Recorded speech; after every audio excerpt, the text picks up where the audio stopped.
こんにちは。Shiro is talking about the weather with her friend on the phone.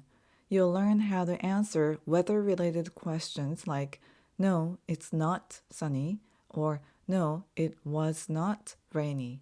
Let's see the dialogue. Is today a sunny weather? 今日は晴れですか? No, it's not a sunny weather. いいえ、晴れじゃないです。Was yesterday a sunny weather? 昨日は晴れでしたか? No, it was not a sunny weather. いいえ、晴れじゃなかったです。Let's look at the grammar point. We've been using the x は y です form, which means x is y.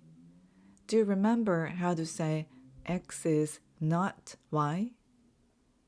x は y じゃないです。Do you remember how to say x was y? x は y でした。The new form we learn in this video is x was not y. x は y じゃなかったです。Let's practice all the forms. As for today, it is a sunny weather. 今日は晴れです。今日は晴れです。As for today, it is not a rainy weather.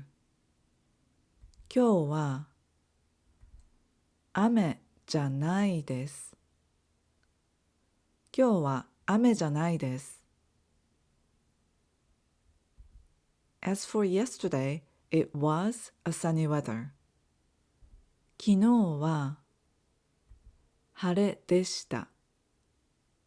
昨日は晴れでした。As for yesterday, it was not a rainy weather. 昨日は雨じゃなかったです。昨日は雨じゃなかったです。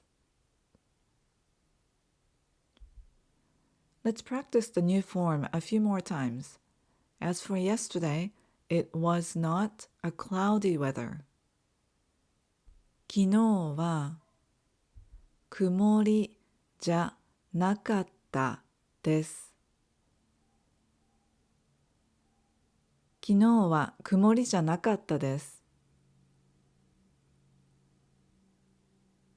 As for yesterday, it was not a snowy weather.